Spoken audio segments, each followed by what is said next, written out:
নমস্কার। আজকে কোনো ব্লগিং ভিডিও নিয়ে আসিনি। আজকে এসেছি ২-৩টে কথা বলতে। ভিডিওর শুরুতেই আপনারা যে ছবিটা দেখলেন, তিনি হলেন আমার শ্বশুরমশাই। তিনি ২৪/১২/২০২৪-এ আমাদের সবাইকে ছেড়ে সারা জীবনের মতো চলে গেছেন।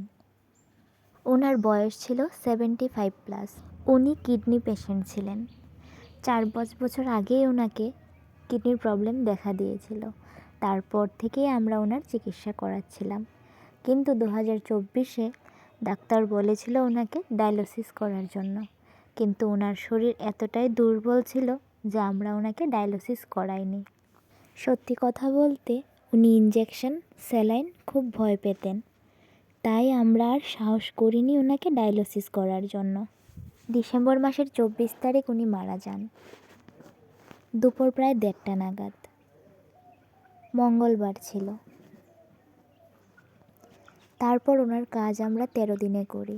সকালবেলা শ্রাদ্ধা অনুষ্ঠান করার পর দুপুরবেলা গীতা পাঠ হয়, তারপর ৫ জন ব্রাহ্মণকে খাওয়ানো হয়। তার সাথে সাথেই আত্মীয় স্বজন, পাড়া প্রতিবেশীর জন্যও আয়োজন করা হয়েছিল।